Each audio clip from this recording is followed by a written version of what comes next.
Okay, yeah, hopefully this is working. I'll make sure, yes it is. All right, there's my hose reel. A lot of you guys have commented that it's upside down. Well, I gotta tell you, it's not upside down, because the instructions actually were very vague. It didn't matter which direction it was. I will show you what I did to it. It's pretty simple. Right up there you see, oh here, you can't see, but if you see right now, I've got it angled like that. That is my modification. Yeah, it's my modification. What I did was, let me wind this sucker up. As you can see, it's winding okay. It's not really that big of a deal. Caught on something now, so I'll feed it up. But yeah, it is working better since I did that. All right, it works. If I flipped it upside down, that thing that's on the bottom would be on the top. And then it would actually have to hoist more hose higher. So, I think y'all been smoking crack. Yeah, so anyways, what I did, and you're not going to be able to see this because of the lighting, until I climb my ass up there without breaking it. You see where I cut that? That bolt to the left there was in the way, so I just ground that thing off, changed the position of the bolts, and now it shoots out the bottom like that. And believe me, it works way better than it did. So anyways, that being said, it's not upside down. It's the way I want it. It's the way it's supposed to be. And y'all don't know what you're talking about. So anyways, this tractor behind me, me and Joe just rolled it forward. Whew, a little bit out of breath because that son of a bitch is heavy. Yeah, we've been looking at it as close as possible and getting everything ready. Oh, shoot. Anyway, yeah, we have to split it. You know, I hate these little friggin' wires. Plug that in. Anyway, we got to split it at the second split. And I was just in the house where my parts manual is, and I was a little concerned about the front half of the tractor. Normally, when you split a tractor, you split it here at the engine. That's where your clutch housing is. Well, I don't need to split it there. I need to split it in the next one back, which is going to expose my input shaft into the transmission, which is going to be that center shaft right there. Actually, the one I need to remove. So I'm going to come up behind here and stand on the drawbar and show you which one we're removing. 2, 3, and 4. So, this is the problem. Anyway, when I split this tractor here, obviously I've got to block this thing up as level as I can, because if I fail at blocking this thing up the right way, the tractor's going to fall. It's going to break off a shaft, the input shaft, into the transmission, and that is not something I want to do. So I actually have metal pieces made up here someplace for, oh shoot, I'm going to fall off this tractor. Anyway, I got metal pieces made up that I made up a long time ago for doing 40-20s, 43-20s. I did the 44-30 with it, but not for the transmission, always for the clutch. And I actually used them on the 49-60, so I know that they're going to be strong enough to hold the 44-50. And they're right here. Just these channel iron pieces next to this gun case that Timothy has upside down for some silly reason. There's guns in it, that's why. Anyway, there they are. So that's what we're gonna put. Joseph, you can grab these from behind me. There's Tim. Yeah, so Joe's gonna grab those, and where they go is right here on either side. There's a hole there, and there's a hole over here. A little bit of a bitch to do it, but anyways, what you do is you set that, you get that, get those bars put in there, and you jack it so that it's level, and then you either inflate the tires or let air out of the tires, front or back, so that it's level when it comes apart and goes back in. So I'm teaching my boys here how to do this, so someday when I'm old and decrepit, I can just stand there on the sideline and say, hey, how you do it? You gotta do it this way. Go to YouTube, look at my old video. And of course, Timothy will be like, yes, Dad, you're right. You are the most awesomest dad ever. Right, Tim? Oh, he shakes his head. You know what? It's a good thing his brain don't rattle, because then we would actually be able to hear what he's saying. Okay. I say okay a lot. I just haven't cured myself of that. Anyways, what's going on here is I've got my stands put on. I had to remove. Ow, Yeah. I'm trying to get in there. What are you doing? I'm trying to make a video. Yeah, anyway, I've made my stands. I got them bolted on. That one's a little loose, but when we actually split the tractor, that'll settle right down. I just welded these little feet on here. The other side's tighter than this one, but welded these feet on there so that the tractor the front part of the tractor doesn't want to fall and roll back, because it is only a single pivot point there, so it's like a big hinge. Yeah, so the other thing is I got Joseph is winding up wires and stuff, but what I'm going to do is just get some wooden blocks and block the front wheels to prevent it from sliding too. Tim's been loosening up bolts and removing hydraulic lines and stuff so that we can get this thing into two halves in a more manageable position. God, it must be cold in here or something. But anyway, yeah, so that's what we're up to. Got a little oil on the ground. I'm going to have to get Joe to get some cat litter to soak that up.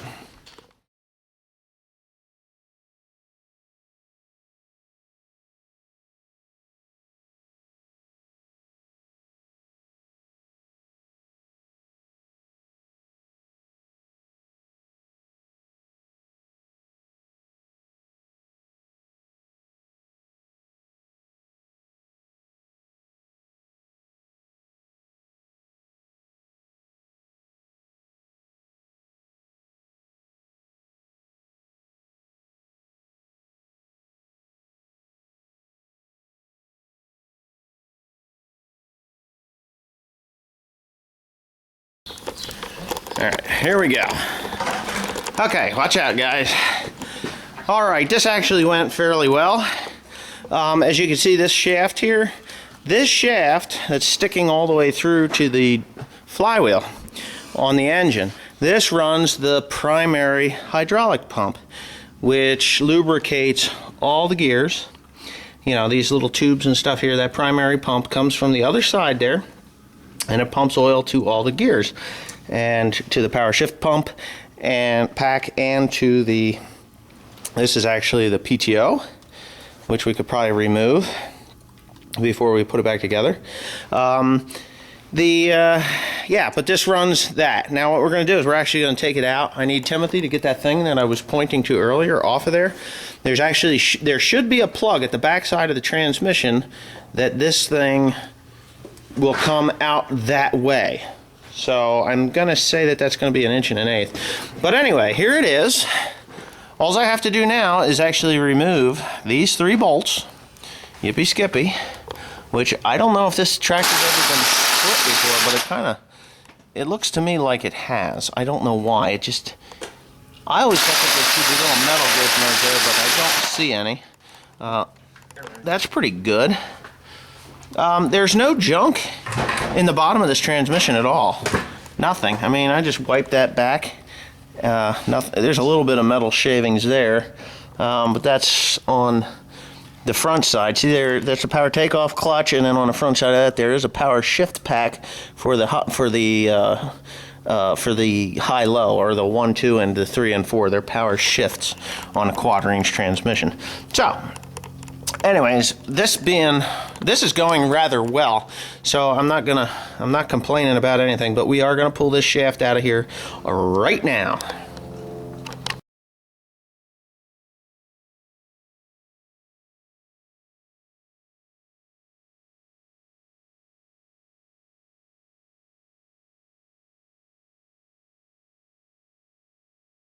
Now.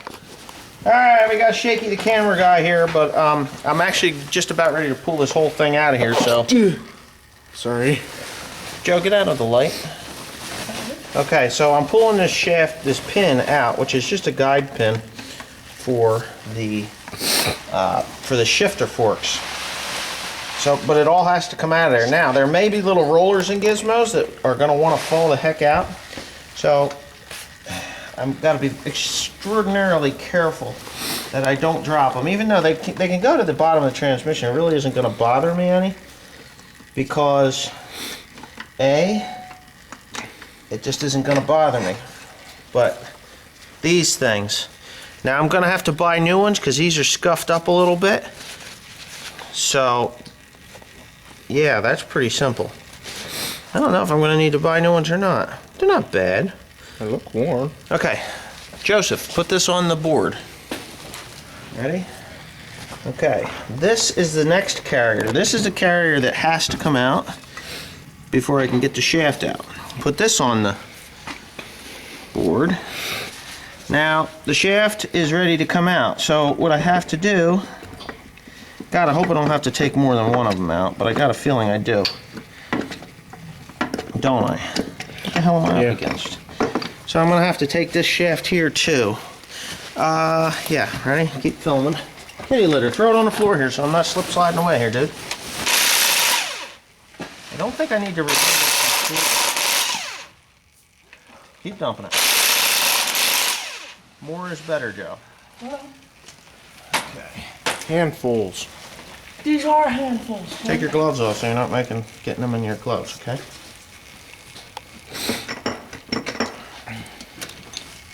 Okay, so I'm thinking that this should just, oh man, maybe I'm thinking wrong. I mean, there's so many little pieces in here. Okay, now, having a bit of a nightmare here. I'm sure all you John Deere mechanics are laughing your heads off at me, but I can't get this top shaft out without taking off the rock shaft housing. Because, hey, pull the dipstick. From experience, I've bent them. Pull it. Pull the dipstick. Pull it. Put it on the ground. Someplace. Anyway, so you got to take the rock shaft housing off. We got all the bolts out and everything because behind this there's a pump and there is a snap ring on this shaft, which I had saw in the parts book. So, worst case scenario, I end up breaking that bearing. Best case scenario is I just take the pump off the backside, drive that cone, or yeah, that cup bearing, the race, inward towards the pump, and then it'll give me enough clearance that I can just pick it up, slide it forward, and get the thing out of it. Don't use this strap, it's useless. Anyway, here's the pump. God, I really hate that thing over my head like that. Anyway, here's the pump. Got to take all these stupid little hoses out. Which are no big deal really. This is very important, this guy here. One time I put this is your draft control, I think. Yes, I believe that's the draft control. I put it back on the 40-20 and I dropped it down on there just a little too hard and broke it off, caused me all kinds of trouble. So anyway, yes. Okay, so we're just going to take these pipes off, get that pump out of there. Actually, that thing may even slide inward and come out this way. You know what I'm saying? Come up this way. The nose will come up that way. Well, it doesn't matter. It's not. It's up against something. I see it. It's in there. No, it ain't there.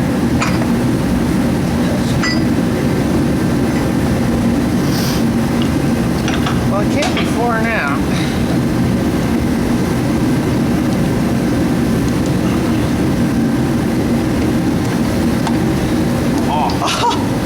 There it is. Okay. Okay. I'm not thrilled about that race, really.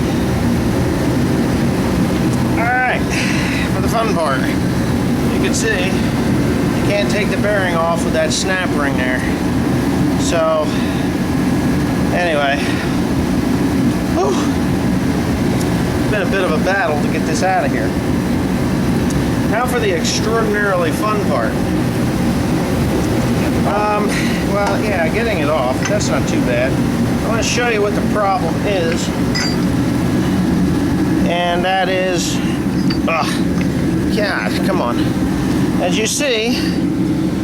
Not really. Well, you're not supposed to see. There you are.